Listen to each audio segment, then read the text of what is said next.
Paper 143. Going through Samaria. At the end of June, AD 27, because of the increasing opposition of the Jewish religious rulers, Jesus and the 12 departed from Jerusalem, after sending their tents and meager personal effects to be stored at the home of Lazarus at Bethany. Going north into Samaria, they tarried over the Sabbath at Bethel. Here they preached for several days to the people who came from Gophna and Ephraim. A group of citizens from Arimathea and Thamna came over to invite Jesus to visit their villages. The Master and his apostles spent more than 2 weeks teaching the Jews and Samaritans of this region, many of whom came from as far as Antipatris to hear the good news of the kingdom. The people of southern Samaria heard Jesus gladly, and the apostles, with the exception of Judas Iscariot, succeeded in overcoming much of their prejudice against the Samaritans. It was very difficult for Judas to love these Samaritans. The last week of July, Jesus and his associates made ready to depart for the new Greek cities of Phasaelis and Arc Elias near the Jordan. 1. Preaching at Arc Elias. The first half of the month of August, the apostolic party made its headquarters at the Greek cities of Arc Elias and Phasaelis, where they had their first experience preaching to well-nigh exclusive gatherings of Gentiles, Greeks, Romans, and Syrians, for few Jews dwelt in these 2 Greek towns. In contacting with these Roman citizens, the apostles encountered new difficulties in the proclamation of the message of the coming kingdom, and they met with new objections to the teachings of Jesus. At one of the many evening conferences with his apostles, Jesus listened attentively to these objections to the gospel of the kingdom, as the 12 repeated their experiences with the subjects of their personal labors. A question asked by Philip was typical of their difficulties. Said Philip, "Master, these Greeks and Romans make light of our message, saying that such teachings are fit for only weaklings and slaves. They assert that the religion of the heathen is superior to our teaching because it inspires to the acquirement of a strong, robust, and aggressive character. They affirm that we would convert all men into enfeebled specimens of passive non-resistors who would soon perish from the face of the earth. They like you, Master, and freely admit your teaching is heavenly and ideal, but they will not take us seriously. They assert that your religion is not for this world, that men cannot live as you teach. And now, Master, what shall we say to these Gentiles?" After Jesus had heard similar objections to the gospel of the kingdom presented by Thomas, Nathanael, Simon Zelotes, and Matthew, he said to the 12, "I have come into this world to do the will of my Father, and to reveal his loving character to all mankind. That, my brethren, is my mission. And this one thing I will do, regardless of the misunderstanding of my teachings by Jews or Gentiles of this day or of another generation. But you should not overlook the fact that even divine love has its severe disciplines. A father's love for his son oftentimes impels the father to restrain the unwise acts of his thoughtless offspring. The child does not always comprehend the wise and loving motives of the father's restraining discipline. But I declare to you that my Father in paradise does rule a universe of universes by the compelling power of his love. Love is the greatest of all spirit realities. Truth is a liberating revelation, but love is the supreme relationship. And no matter what blunders your fellow men make in the world management of today, in an age to come the gospel which I declare to you will rule this very world. The ultimate goal of human progress is the reverent recognition of the fatherhood of God and the loving materialization of the brotherhood of man." But who told you that my gospel was intended only for slaves and weaklings? Do you, my chosen apostles, resemble weaklings? Did John look like a weakling? Do you observe that I am enslaved by fear? True, the poor and oppressed of this generation have the gospel preached to them. The religions of this world have neglected the poor, but my Father is no respecter of persons. Besides, the poor of this day are the first to heed the call to repentance and acceptance of sonship. The gospel of the kingdom is to be preached to all men, Jew and Gentile, Greek and Roman, rich and poor, free and bond, and equally to young and old, male and female. Because my Father is a God of love and delights in the practice of mercy, do not imbibe the idea that the service of the kingdom is to be one of monotonous ease. The paradise ascent is the supreme adventure of all time, the rugged achievement of eternity. The service of the kingdom on earth will call for all the courageous manhood that you and your co-workers can muster. Many of you will be put to death for your loyalty to the gospel of this kingdom. It is easy to die in the line of physical battle when your courage is strengthened by the presence of your fighting comrades, but it requires a higher and more profound form of human courage and devotion, calmly and all alone to lay down your life for the love of a truth enshrined in your mortal heart. Today, the unbelievers may taunt you with preaching a gospel of non-resistance and with living lives of non-violence, but you are the first volunteers of a long line of sincere believers in the gospel of this kingdom who will astonish all mankind by their heroic devotion to these teachings. No armies of the world have ever displayed more courage and bravery than will be portrayed by you and your loyal successors, who shall go forth to all the world proclaiming the good news, the fatherhood of God, and the brotherhood of men. The courage of the flesh is the lowest form of bravery. Mind bravery is a higher type of human courage, but the highest and supreme is uncompromising loyalty to the enlightened convictions of profound spiritual realities. And such courage constitutes the heroism of the God-knowing man. And you are all God-knowing men. You are in very truth the personal associates of the Son of Man. This was not all that Jesus said on that occasion, but it is the introduction of his address, and he went on at great length in amplification and in illustration of this pronouncement. This was one of the most impassioned addresses which Jesus ever delivered to the 12. Seldom did the Master speak to his apostles with evident strong feeling, but this was one of those few occasions when he spoke with manifest earnestness, accompanied by marked emotion. The result upon the public preaching and personal ministry of the apostles was immediate. From that very day their message took on a new note of courageous dominance. The 12 continued to acquire the spirit of positive aggression in the new gospel of the kingdom. From this day forward they did not occupy themselves so much with the preaching of the negative virtues and the passive injunctions of their Master's many-sided teaching. 2. Lesson on Self-Mastery. The Master was a perfected specimen of human self-control. When he was reviled, he reviled not. When he suffered, he uttered no threats against his tormentors. When he was denounced by his enemies, he simply committed himself to the righteous judgment of the Father in heaven. At one of the evening conferences, Andrew asked Jesus, "Master, are we to practice self-denial as John taught us, or are we to strive for the self-control of your teaching? Wherein does your teaching differ from that of John?" Jesus answered, "John indeed taught you the way of righteousness in accordance with the light and laws of his fathers, and that was the religion of self-examination and self-denial. But I come with a new message of self-forgetfulness and self-control. I show to you the way of life as revealed to me by my Father in heaven. Verily, verily, I say to you, he who rules his own self is greater than he who captures a city. Self-mastery is the measure of man's moral nature and the indicator of his spiritual development. In the old order you fasted and prayed. As the new creature of the rebirth of the Spirit, you are taught to believe and rejoice. In the Father's kingdom you are to become new creatures. Old things are to pass away. Behold, I show you how all things are to become new. And by your love for one another, you are to convince the world that you have passed from bondage to liberty, from death into life everlasting. By the old way you seek to suppress, obey, and conform to the rules of living. By the new way you are first transformed by the Spirit of truth, and thereby strengthened in your inner soul by the constant spiritual renewing of your mind, and so are you endowed with the power of the certain and joyous performance of the gracious, acceptable, and perfect will of God. Forget not, it is your personal faith in the exceedingly great and precious promises of God that ensures your becoming partakers of the divine nature. Thus, by your faith and the Spirit's transformation, you become in reality the temples of God, and His Spirit actually dwells within you. If, then, the Spirit dwells within you, you are no longer bond-slaves of the flesh, but free and liberated sons of the Spirit.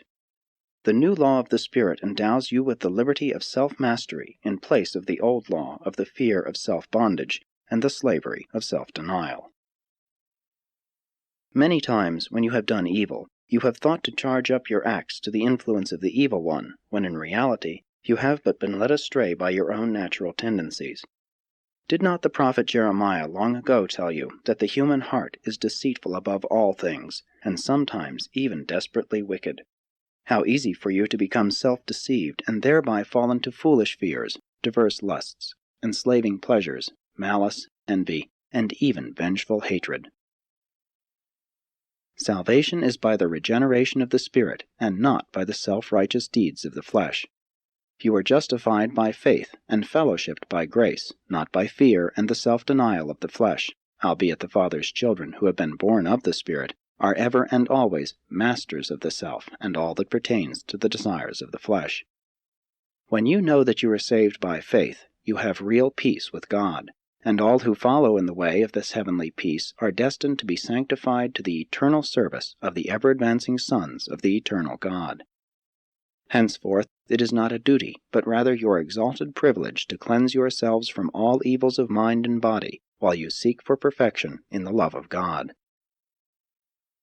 Your sonship is grounded in faith, and you are to remain unmoved by fear.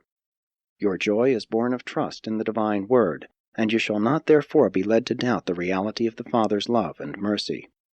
It is the very goodness of God that leads men into true and genuine repentance. Your secret of the mastery of self is bound up with your faith in the indwelling Spirit, which ever works by love.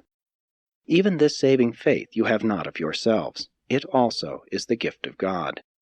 And if you are the children of this living faith, you are no longer the bondslaves of self, but rather the triumphant masters of yourselves, the liberated sons of God.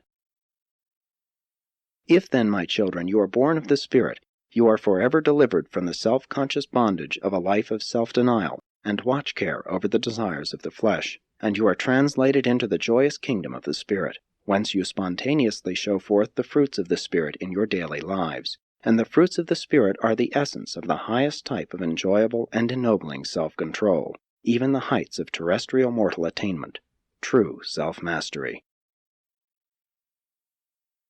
3. Diversion and Relaxation.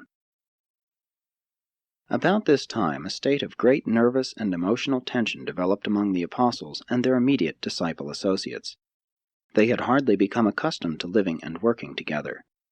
They were experiencing increasing difficulties in maintaining harmonious relations with John's disciples. The contact with the Gentiles and the Samaritans was a great trial to these Jews. And besides all this, the recent utterances of Jesus had augmented their disturbed state of mind. Andrew was almost beside himself. He did not know what next to do, and so he went to the Master with his problems and perplexities.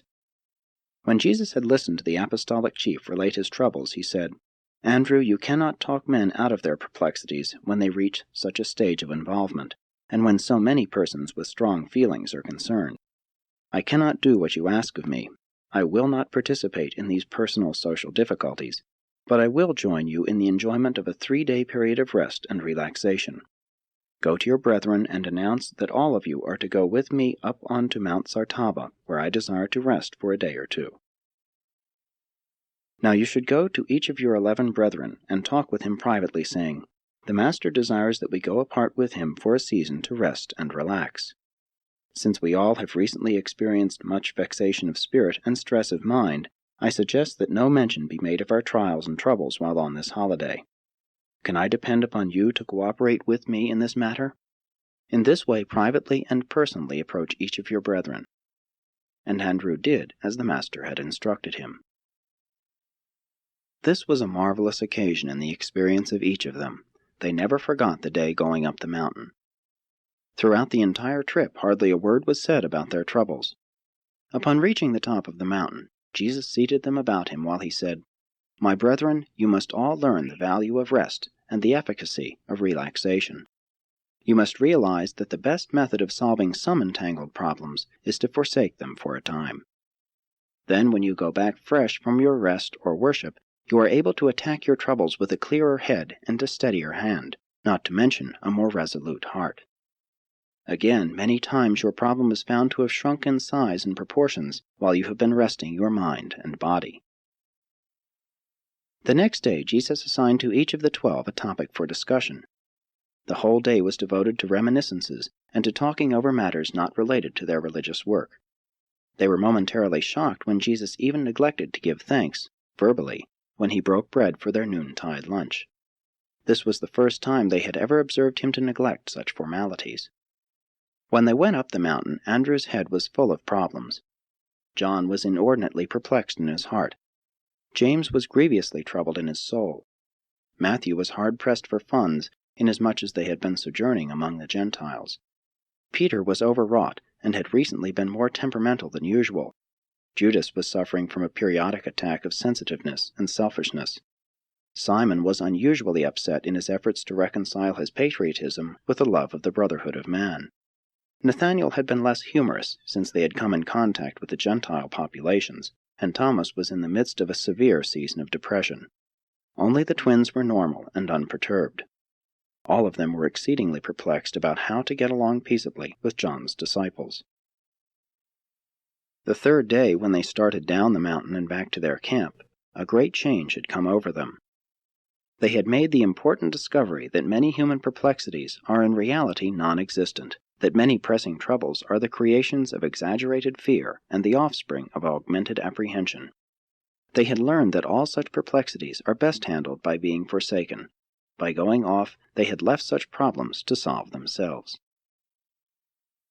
Their return from this holiday marked the beginning of a period of greatly improved relations with the followers of John. Many of the 12 really gave way to mirth when they noted the changed state of everybody's mind and observed the freedom from nervous irritability which had come to them as a result of their 3 days' vacation from the routine duties of life. There is always danger that monotony of human contact will greatly multiply perplexities and magnify difficulties. Not many of the Gentiles in the 2 Greek cities of Arc Elias and Phasaelis believed in the gospel, but the 12 apostles gained a valuable experience in this, their first extensive work with exclusively Gentile populations. On a Monday morning, about the middle of the month, Jesus said to Andrew, "We go into Samaria." And they set out at once for the city of Sekar, near Jacob's well. 4. The Jews and the Samaritans. For more than 600 years, the Jews of Judea, and later on those of Galilee also, had been at enmity with the Samaritans. This ill feeling between the Jews and the Samaritans came about in this way. About 700 years B.C., Sargon, king of Assyria, in subduing a revolt in central Palestine, carried away and into captivity over 25,000 Jews of the northern kingdom of Israel, and installed in their place an almost equal number of the descendants of the Cuthites, Sepharvites, and Hamathites. Later on, Ashurbanipal sent still other colonies to dwell in Samaria.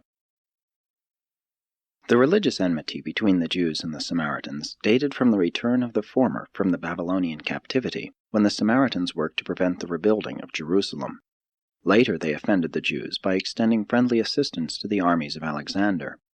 In return for their friendship, Alexander gave the Samaritans permission to build a temple on Mount Gerizim, where they worshipped Yahweh and their tribal gods, and offered sacrifices much after the order of the temple services at Jerusalem. At least they continued this worship up to the time of the Maccabees, when John Hyrcanus destroyed their temple on Mount Gerizim. The Apostle Philip, in his labors for the Samaritans after the death of Jesus, held many meetings on the site of this old Samaritan temple. The antagonisms between the Jews and the Samaritans were time-honored and historic. Increasingly, since the days of Alexander, they had had no dealings with each other. The 12 apostles were not averse to preaching in the Greek and other Gentile cities of the Decapolis and Syria, but it was a severe test of their loyalty to the Master when he said, "Let us go into Samaria." But in the year and more they had been with Jesus, they had developed a form of personal loyalty which transcended even their faith in his teachings and their prejudices against the Samaritans. 5. The Woman of Sekar. When the Master and the 12 arrived at Jacob's well, Jesus, being weary from the journey, tarried by the well while Philip took the apostles with him to assist in bringing food and tents from Sekar, for they were disposed to stay in this vicinity for a while. Peter and the Zebedee sons would have remained with Jesus, but he requested that they go with their brethren, saying, "Have no fear for me. These Samaritans will be friendly, only our brethren the Jews seek to harm us." And it was almost 6 o'clock on this summer's evening when Jesus sat down by the well to await the return of the apostles. The water of Jacob's well was less mineral than that from the wells of Sekar, and was therefore much valued for drinking purposes. Jesus was thirsty, but there was no way of getting water from the well. When, therefore, a woman of Sekar came up with her water pitcher and prepared to draw from the well, Jesus said to her, "Give me a drink." This woman of Samaria knew Jesus was a Jew by his appearance and dress, and she surmised that he was a Galilean Jew from his accent. Her name was Nalda, and she was a comely creature. She was much surprised to have a Jewish man thus speak to her at the well and ask for water, for it was not deemed proper in those days for a self-respecting man to speak to a woman in public, much less for a Jew to converse with a Samaritan. Therefore Nalda asked Jesus, "How is it that you, being a Jew, ask for a drink of me, a Samaritan woman?" Jesus answered, "I have indeed asked you for a drink, but if you could only understand, you would ask me for a draught of the living water." Then said Nalda, "But, sir, you have nothing to draw with, and the well is deep. Whence, then, have you this living water? Are you greater than our father Jacob, who gave us this well, and who drank thereof himself, and his sons, and his cattle also?" Jesus replied, "Every one who drinks of this water will thirst again, but whosoever drinks of the water of the living Spirit shall never thirst. And this living water shall become in him a well of refreshment, springing up even to eternal life." Nalda then said, "Give me this water, that I thirst not, neither come all the way hither to draw." Besides, anything which a Samaritan woman could receive from such a commendable Jew would be a pleasure. Nalda did not know how to take Jesus' willingness to talk with her. She beheld in the Master's face the countenance of an upright and holy man, but she mistook friendliness for commonplace familiarity, and she misinterpreted his figure of speech as a form of making advances to her. And being a woman of lax morals, she was minded openly to become flirtatious, when Jesus, looking straight into her eyes, with a commanding voice, said, "Woman, go get your husband, and bring him hither." This command brought Nalda to her senses. She saw that she had misjudged the Master's kindness. She perceived that she had misconstrued his manner of speech. She was frightened. She began to realize that she stood in the presence of an unusual person, and groping about in her mind for a suitable reply, in great confusion she said, "But, sir, I cannot call my husband, for I have no husband." Then said Jesus, "You have spoken the truth, for while you may have once had a husband, he with whom you are now living is not your husband. Better it would be if you should cease to trifle with my words, and seek for the living water which I have this day offered you." By this time Nalda was sobered, and her better self was awakened. She was not an immoral woman wholly by choice. She had been ruthlessly and unjustly cast aside by her husband, and in dire straits had consented to live with a certain Greek as his wife, but without marriage.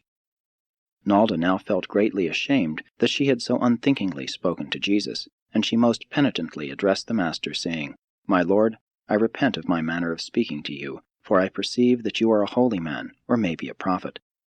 And she was just about to seek direct and personal help from the Master, when she did what so many have done before and since, dodged the issue of personal salvation by turning to the discussion of theology and philosophy. She quickly turned the conversation from her own needs to a theological controversy. Pointing over to Mount Gerizim, she continued, "Our fathers worshipped on this mountain, and yet you would say that in Jerusalem is the place where men ought to worship. Which, then, is the right place to worship God?" Jesus perceived the attempt of the woman's soul to avoid direct and searching contact with its Maker, but he also saw that there was present in her soul a desire to know the better way of life. After all, there was in Nalda's heart a true thirst for the living water. Therefore he dealt patiently with her, saying, "Woman, let me say to you that the day is soon coming when neither on this mountain nor in Jerusalem will you worship the Father. But now you worship that which you know not, a mixture of the religion of many pagan gods and Gentile philosophies. The Jews at least know whom they worship. They have removed all confusion by concentrating their worship upon one God, Yahweh. But you should believe me when I say that the hour will soon come, even now is, when all sincere worshippers will worship the Father in spirit and in truth, for it is just such worshippers the Father seeks. God is spirit, and they who worship him must worship him in spirit and in truth. Your salvation comes not from knowing how others should worship, or where, but by receiving into your own heart this living water which I am offering you even now." But Nalda would make one more effort to avoid the discussion of the embarrassing question of her personal life on earth and the status of her soul before God. Once more she resorted to questions of general religion, saying, "Yes, I know, sir, that John has preached about the coming of the Converter, he who will be called the Deliverer, and that, when he shall come, he will declare to us all things." And Jesus, interrupting Nalda, said, with startling assurance, "I who speak to you am he." This was the first direct, positive, and undisguised pronouncement of his divine nature and sonship which Jesus had made on earth, and it was made to a woman, a Samaritan woman, and a woman of questionable character in the eyes of men up to this moment, but a woman whom the divine eye beheld as having been sinned against more than as sinning of her own desire, and as now, being a human soul who desired salvation, desired it sincerely and wholeheartedly, and that was enough.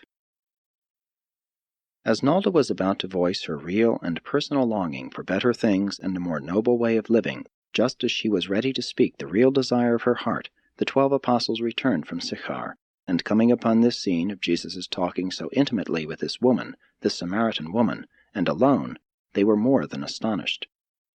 They quickly deposited their supplies and drew aside, no man daring to reprove him, while Jesus said to Nalda, "Woman, go your way. God has forgiven you. Henceforth you will live a new life. You have received the living water, and new joy will spring up within your soul, and you shall become a daughter of the Most High." And the woman, perceiving the disapproval of the apostles, left her water pot and fled to the city. As she entered the city, she proclaimed to every one she met, "Go out to Jacob's well, and go quickly, for there you will see a man who told me all I ever did. Can this be the Converter?" And ere the sun went down, a great crowd had assembled at Jacob's well to hear Jesus. And the Master talked to them more about the water of life, the gift of the indwelling Spirit. The apostles never ceased to be shocked by Jesus' willingness to talk with women, women of questionable character, even immoral women. It was very difficult for Jesus to teach his apostles that women, even so-called immoral women, have souls which can choose God as their Father, thereby becoming daughters of God and candidates for life everlasting. Even 19 centuries later, many show the same unwillingness to grasp the Master's teachings. Even the Christian religion has been persistently built up around the fact of the death of Christ, instead of around the truth of his life. The world should be more concerned with this happy and God-revealing life than with his tragic and sorrowful death. Nalda told this entire story to the Apostle John the next day, but he never revealed it fully to the other apostles, and Jesus did not speak of it in detail to the 12. Nalda told John that Jesus had told her all I ever did. John many times wanted to ask Jesus about this visit with Nalda, but he never did. Jesus told her only one thing about herself, but his look into her eyes and the manner of his dealing with her had so brought all of her checkered life in panoramic review before her mind in a moment of time that she associated all of this self-revelation of her past life with the look and the word of the Master. Jesus never told her she had had 5 husbands. She had lived with 4 different men since her husband cast her aside, and this, with all her past, came up so vividly in her mind at the moment when she realized Jesus was a man of God, that she subsequently repeated to John that Jesus had really told her all about herself. 6. The Samaritan Revival. On the evening that Nalda drew the crowd out from Sekar to see Jesus, the 12 had just returned with food, and they besought Jesus to eat with them instead of talking to the people, for they had been without food all day and were hungry. But Jesus knew that darkness would soon be upon them, so he persisted in his determination to talk to the people before he sent them away. When Andrew sought to persuade him to eat a bite before speaking to the crowd, Jesus said, "I have meat to eat that you do not know about." When the apostles heard this, they said among themselves, "Has any man brought him aught to eat? Can it be that the woman gave him food as well as drink?" When Jesus heard them talking among themselves, before he spoke to the people, he turned aside and said to the 12, "My meat is to do the will of him who sent me, and to accomplish his work. You should no longer say, 'It is such and such a time until the harvest.' Behold these people coming out from a Samaritan city to hear us. I tell you, the fields are already white for the harvest. He who reaps receives wages and gathers this fruit to eternal life. Consequently, the sowers and the reapers rejoice together. For herein is the saying true, one sows, and another reaps. I am now sending you to reap that whereon you have not labored.